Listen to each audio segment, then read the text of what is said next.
Hey everyone, it's Mike, and we've made it to lesson number 8. This is the final lesson, point of control wrap up, and I'm going to try and put everything together neatly for you so that hopefully you can go forward and you can understand point of control in your trading. So before I begin, a brief disclaimer. This presentation is for educational and informational purposes only, and it should not be considered a solicitation to buy or sell a futures contract or make any other type of investment decision. Futures trading contains substantial risk and is not for every investor. An investor could potentially lose all or more than the initial investment. Risk capital is money that could be lost without jeopardizing one's financial security or lifestyle. Only risk capital should be used for trading, and only those with sufficient risk capital should consider trading. Past performance is not necessarily indicative of future results. Alrighty.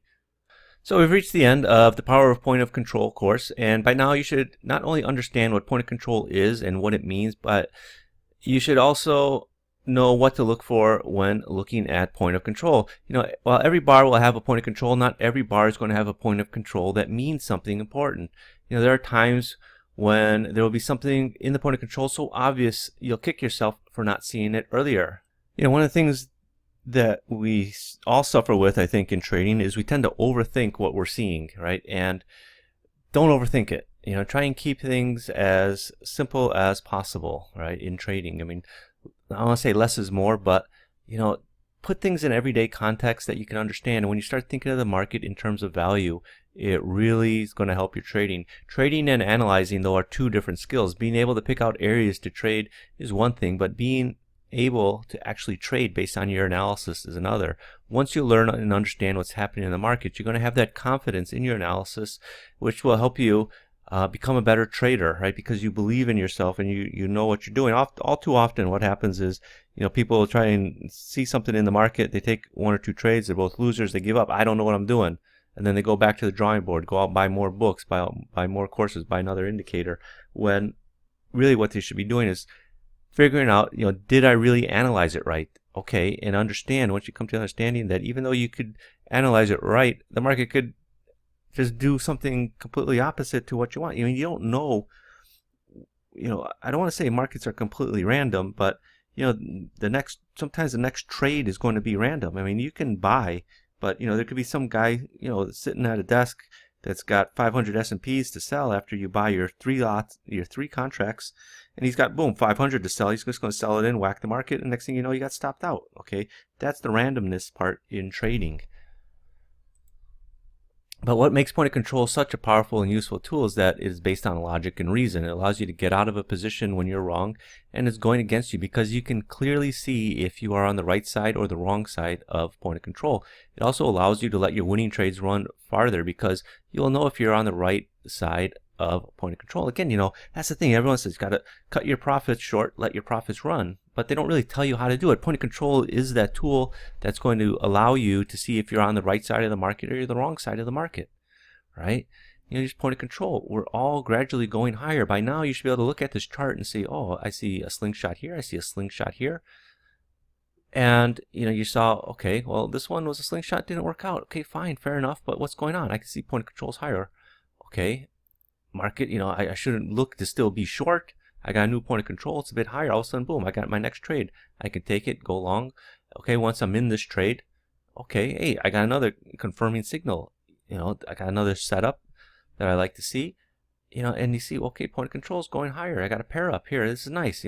Price action is telling me market's going higher, right? Then point of controls, you hit this high, it just starts going sideways. You got a red candle here. Another blue, another red, another blue. What's that? That's a sign of a market going sideways, alternating point of controls. Then it starts migrating a little bit lower here on the way back down. So an overwhelming majority of traders fail because they don't follow their own trading plan. Point of control keeps you on the right side of the market and is literally a line in the sand if you're stuck in a position that's going against you. If you're on the wrong side of the point of control, that should be your message to get out. If you're already underwater on a trade and point of control is against you, get out. It's going to save your bullets for another day. You can't trade tomorrow if you lose all your money today, basically, right? And understanding that a market is going sideways, like you see here, with point of controls alternating, and sort of coming in all around the same level is the key, right? If you're long in here and it's just like going back and forth, not going anywhere, get out. Wait for something that's more clearer for you to trade. So in this course, I've explained 10 different trade setups. I don't expect you to use all of them. You can, but realistically, you'll probably choose 2 or 3 that fit your trading style and personality. No two traders are exactly alike. Each trader has their own needs and expectations from the market. The thing that gets lost on a lot of people is you hear people talking up positions, but everybody's got a different position. Everybody's got a different outlook on the market. And really what matters is your individual outlook on the market and how you're positioned, and is the market going in your direction or not. You know that you need to develop your own way of trading specific to you, that you can trade successfully. You can't trade someone else's way of trading if that doesn't suit your personality, doesn't suit your style. Trading is a personal endeavor, and each of us has to develop our own style. For me to say you have to trade this way is not going to work for some traders. It would be like putting a square peg into a round hole. You can't, right? I can't say, no, you have to trade this. You have to trade this way if you can't wrap your head around it. It's just not going to work, period. So you have to find what works for you. I got a course on Delta specific to just Delta. This is a course specific to point of control. For some people, after I released the Delta course, I got messages from people saying, hey, that's great. I've added Delta to my trading, and it's helped me, in this way, it's helped me, get bigger winners, and it's helped keep me on the right side of the market. And that's what I want this course to do for you as well, for everybody. Honestly, I'm here, I'm just trying to help, right? I'm not here trying to grab money. I'm really giving you this information that you probably never thought of before, and how you can apply it to your trading. Markets have their own logic, which oftentimes seem illogical. Like I said, everything could be pointing to a great buy, and then as soon as you buy, some guy comes in and sells 1,000 lots against you. What can you do?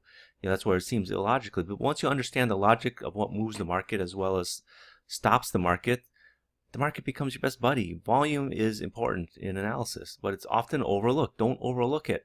Volume can help you anticipate market movement, and more importantly, the beginnings of a trend. Everyone says a trend is your friend. Yeah, that's great, but you got to make that first step in the friendship, right? You got to see when a trend is starting to develop. My daughter's in kindergarten, and first few days she didn't know anybody. It's a new school for her. As she starts developing friendships, then she becomes more friendlier. And it's just like with the trend. Trends start from markets that are going sideways. Nothing's happening until some things start clicking, and you see it with the order flow. You start seeing point of controls migrating in one direction. That could be potentially a start of a trend. For example here, right? Market's just going sideways, point of control, then a lower point of control, a higher point of control, a lower point of control, lower, higher, lower, higher, lower, higher, lower, lower. Boom. What do you think the market's going to do? Rally up? Yeah, it can, but right now it's more inclined to go lower, which it does. Boom, boom, boom. Hopefully you would have seen here. Oh, look at this. I got a slingshot trade right here. Market rallied up, right? Then it's just going sideways. So a slingshot trade right here, honestly, too, that you should have picked up. But watch these point of controls. Boom, boom, boom. That's your sign. In case you missed this trade, catch this one. That's why I present 10 different setups, is so that you can see the different things, and hopefully use them and look at a chart and see these things just jump out at you time after time.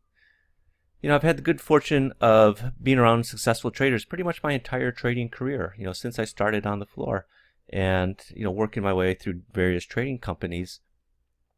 So I've seen what works and what doesn't, but more importantly, I've seen and learned the characteristics of successful traders. They trade what they see, not necessarily what they think. It's not an ingrained, or it's not an intuitive thing, or trading from the gut. They look at the chart, they see it. Okay, that's where I think that's where we should be going based on what I'm looking at. Not thinking, oh, I think we should go up because price traded here one time. They're trading what they see. More importantly, they're patient and willing to wait for the right trading opportunity to pull the trigger. They don't take marginal trades. They don't trade for excitement. They do the necessary research work, analysis, and even homework to hone their trading skills. Even if that means, on a weekend coming into the office. Well, most people, retail traders, trade from home, but there are people that have a office they'll go to and do their research. Maybe it's quiet there. They find the time when they're not going to be bothered to do their research, whether it's in the middle of the night, whether it's on the weekend. It varies from person to person, but they do the work. They don't sit back and just want to be everything handed to them. No, they realize they have to do the work. And then after a while, everything, they get into routine, and they understand the markets because they know what they're looking for. They understand, they look at enough charts, they see things over and over developing. That's what makes people successful, is doing the work. There's no other way around it. You got to do the work. Now, I don't think you have to spend 10,000 hours in front of a screen. I mean, nobody's got that amount of time, but will it help? Yeah, possibly. But I wouldn't put I wouldn't stake myself on sitting in front of a screen for 10,000 hours expecting to become successful. After, I think it should be a lot shorter. I should think if you're going to dedicate at least 3 months of your life to sitting in front of a screen, hopefully you could pick up enough stuff to be able to survive at the very least. So this concludes lesson 8. This concludes the entire course. Thank you, and happy trading, everyone. Bye-bye.